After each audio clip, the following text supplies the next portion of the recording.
تعالى في القرآن الكريم أعوذ بالله من الشيطان الرجيم شهر رمضان الذي أنزل فيه القرآن هدى للناس وبينات من الهدى والفرقان وقال صلى الله عليه وسلم اقرأوا القرآن فإنه يأتي يوم القيامة شفيعا لأصحابه.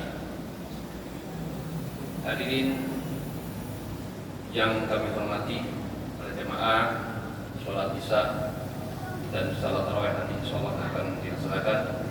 Yang berbahagia waktu khusus Ketua DKM Masjid At-Taqwa dan kepengurusannya, Fadil ke Bapak sekalian, alhamdulillah kita bersyukur pada Allah Subhanahu wa taala.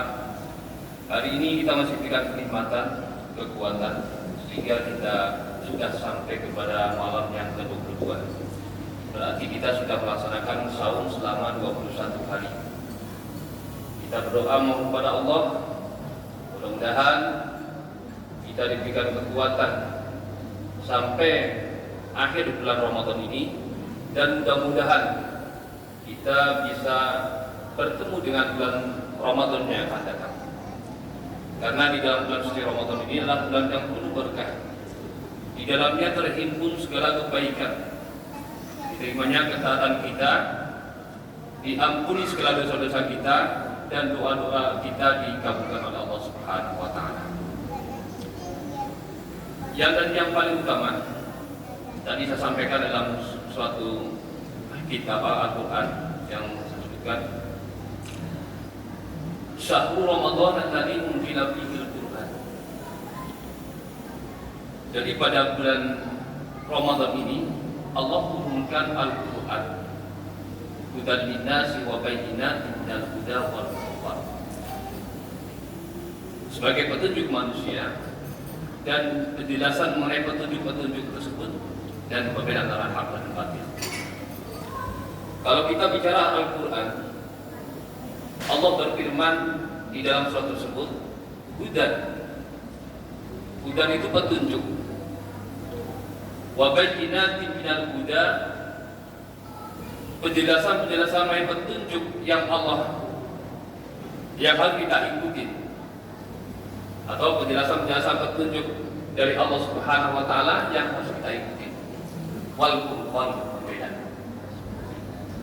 petunjuk. Kalau kita perumpamaan, kita bapak-bapak, ibu-ibu hendak pergi ke Surabaya. Nanti di sana ada petunjuk jalan yang mengarahkan sampai kepada tujuan. Dan apabila kita melaksanakan mengikuti petunjuk dari arah tujuan yang kita capai, maka kita akan selamat dan akan sampai tujuan. Begitu juga dengan Al-Quran. Al-Quran yang merupakan petunjuk kita bagi kaum muslim.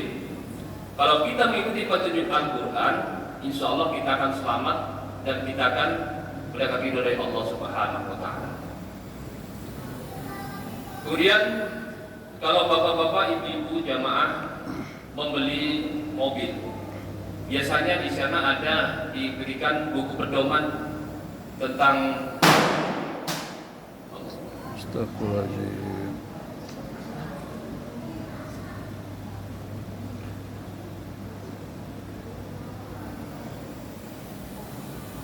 Ya, tadi ya ada gangguan sedikit, mudah-mudahan tidak masalah. Jadi kalau kita beli mobil pasti ada buku pedomannya. Kalau kita mengikuti buku tersebut, insya Allah kita akan selamat dan mobil kita pun akan baik-baik saja. Begitu juga Allah Subhanahu wa taala yang telah menciptakan alam semesta ini, dan Allah turunkan Al-Quran sebagai petunjuk atau pedoman bagi umat Islam. Maka kalau kita mengikuti segala yang ada dalam Al-Quran, insya Allah kita akan hidup bahagia dunia dan akhirat. Hadirin jemaah yang dimuliakan Allah Subhanahu wa taala. Jadi katakan bahwa petunjuk itu kita harus ikuti. Maka kalau kita ingin selamat hidup dunia dan akhirat, maka kita harus mengikuti petunjuk tersebut. Di dalam Al-Quran juga Allah sebutkan di dalam surat Al-An'am ayat 155. Wa hadza kitabun anjalnahu mubarakun fattabi'uhu wattaqu la'allakum turhamun. Dan kitab Al-Quran ini kami turunkan pada malam keberkahan yang berkah. Fattabi'uhu, ikutilah, wattaqu, dan bertakwalah agar kita mendapat rahmat Allah Subhanahu wa taala. Jadi kita harus mengikuti, ya, perintahnya kita mengikuti, wattabi'uni, ikuti. Kemudian yang bertakwa, kalau kita mengetahui secara umum, takwa itu melaksanakan perintah Allah dan meninggalkan larangan Allah. Kalau para ulama mengatakan intisalu awamirillahi azza wa jalla wattinabu nawahi sirra wa alaniyah. Takwa itu melaksanakan perintah Allah azza wa jalla dan meninggalkan larangannya, baik dalam keadaan sendiri maupun keadaan ramai, baik dalam keadaan sunyi maupun keadaan ramai-ramai. Jadi takwa itu konsisten, baik dalam keadaan kita keadaan sendiri maupun keadaan ramai, tetap melaksanakan apa yang ada di dalam Al-Quran. Kemudian la'allakum turhamun, agar kita mendapatkan rahmat. Rahmat itu apa? Rahmat itu kasih sayang Allah, ampunan Allah, pertolongan Allah, kebahagiaan, kesenangan, dan ampunan Allah Subhanahu wa taala. Hadirin jemaah Allah Subhanahu wa taala. Jadi turunnya Al-Quran sebagai petunjuk kita ikuti, karena Al-Quran tidak ada keraguan padanya. Kita buka surat Al-Baqarah ayat 1 sampai ayat 3.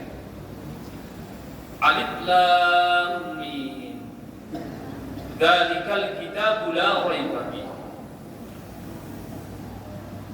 Kitab Al-Quran ini tidak ada keraguan padanya. Hudal lil muttaqin, petunjuk bagi yang bertakwa. Bertakwa sini dijelaskan lagi dalam ayat selanjutnya. Alladzina yu'minuna bil ghaib. Jadi kata bertakwa itu mereka yang beriman kepada yang ghaib. Yang ghaib berarti ada di surga dan neraka. Wa yuqimunas shalah, dan melaksanakan pendidikan sholat. Karena dengan sholat kita akan mencegah berbagai keji dan munkar. Wa mimma razaqnakum yunfiqun, dan menginfakkan sebagian rezeki yang Allah berikan kepada kita. Ini dalam surat Al-Baqarah dikatakan orang yang bertakwa itu dia beriman kepada yang gaib, mendirikan sholat dan menginfakkan sebagian rezeki yang Allah berikan kepada kita. Kemudian selanjutnya, walladzina yu'minuna bima unzila ilaika, yaitu mereka yang beriman kepada Al-Quran yang dibawa kepada Nabi Muhammad.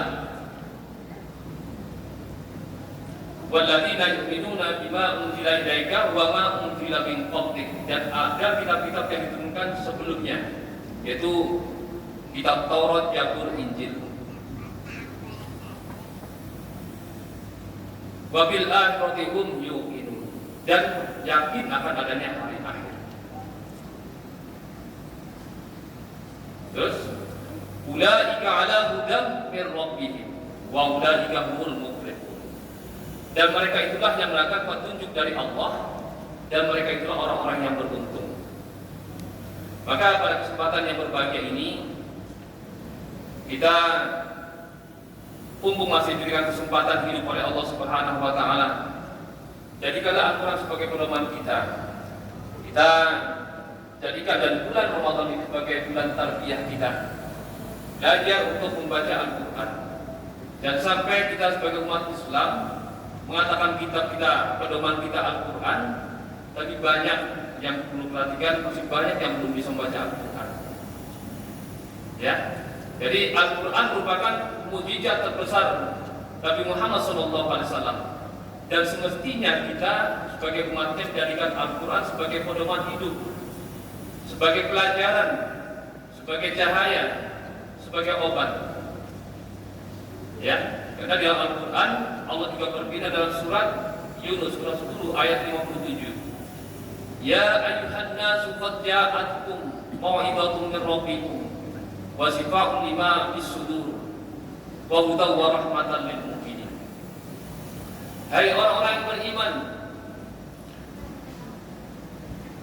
juga telah turun pada kalian kamu pelajaran Al-Quran sebagai obat yang menyembuhkan yang ada dalam hati dada kita dan sebagai petunjuk serta rahmat bagi orang yang beriman. Hari ini dunia telah ramai dengan adanya penelitian-penelitian yang bersifat ilmiah tentang Al-Quran, bahwa Al-Quran sebagai obat itu dinyatakan dengan adanya penemuan yang masa kini dalam mulai ramai. Kemujizatan Al-Quran, keilmian Al-Quran mulai diketahui oleh pada zaman sekarang ini. Kalau kita melihat daripada penemuan Sujada Mor itu mengatakan bahwa bacaan Al-Quran yang dibaca secara tartil sesuai dengan tahsin dan tajwidnya, itu kalau kita membaca itu akan melayang ke udara dan akan masuk melalui telinga kita dan akan sampai pada tubuh kita dan masuk pada sel-sel tubuh kita dan akan melawan penyakit yang ada dalam diri kita. Ya, itu penelitian daripada Sujada Mor. Kemudian Muhammad Al-Qadi mengatakan bahwa dengan membaca Al-Quran secara tartil sesuai dengan makhraj dan tujuan dan tajwidnya, itu akan memberikan ketenangan jiwa dan menyembuhkan penyakit. Dan yang terbaru sekarang ini yang namanya Abraham Nicole, dia mengatakan bahwa sel darah merah yang dibacakan Al-Quran secara tartil itu akan menimbulkan efek yang sangat luar biasa, sampai-sampai sel-sel kanker yang ada dalam tubuh kita akan bunuh diri. Yaitu adalah mukjizat Al-Quran. Maka kita jadikanlah Al-Quran sebagai obat. Kita sudah membuktikan bahwa apabila ada teman-teman kita yang sakit, bacakan Al-Quran. Ya, kanker pun akan bunuh diri dengan bacaan Al-Quran yang sesuai dengan makhrajnya, dengan tartil. Karena di Al-Quran dikatakan bacalah Al-Quran secara tartil. Warattilil Qur'ana tartila. Maka saya mengajak pada berjamaah, khususnya kaum muslimin, mari kita belajar Al-Quran. Ya, bagi yang belum bisa membaca Al-Quran, bacalah. Karena besok pada hari kiamat, ya, Al-Quran ini akan memberikan pertolongan pada kita. Rasulullah SAW sudah mewanti-wanti pada kita, Iqra'ul Quran, fa innahu ya'ti yaumal qiyamati syafi'an li ashabi. Bacalah Al-Quran, karena Al-Quran ini akan memberikan pertolongan pada kita pada hari kiamat. Besok pada hari kiamat, bapak-bapak, ibu-ibu, bahwa tidak ada yang bisa menolong kita. Orang tua kita tidak bisa menolong kita, saudara kita tidak bisa, teman kita tidak bisa, kecuali Al-Quran. Kalau kita surat Al-Baqarah dikatakan, fa idza ja'atis shakhah, dan apabila telah datang di masa sakala yang kedua hari kiamat, yauma yafirrul mar'u min akhi, pada hari itu manusia melari dari saudaranya, wa ummihi wa abi, dari ibu dan bapaknya, wa sahibatihi wa bani, dari istri dan anak-anaknya. Ya, likulli imri'in yauma idzin sya'nun yughni. Pada hari itu kita disibukkan oleh kesibukan masing-masing. Maka sekali lagi saya sampaikan kepada para jamaah, khususnya kaum muslimin, karena tugas kita sebagai sesama muslim ada untuk saling mengingatkan bahwa kita pasti akan kembali kepada Allah Subhanahu wa taala. Karena dengan kita mencintai Al-Quran, mau belajar Al-Quran, insyaallah kita akan hidup bahagia dan Al-Quran akan menjadikan pembela kita.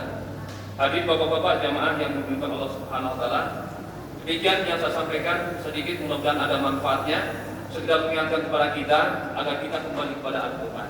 Kalau lebihnya mohon maaf. dan bila ada kata-kata yang bagus mata-mata datang dari Allah, dan bila ada kesalahan karena kekurangan kami sebagai manusia biasa. Wabillahi taufiq wal hidayah. Assalamualaikum warahmatullahi wabarakatuh.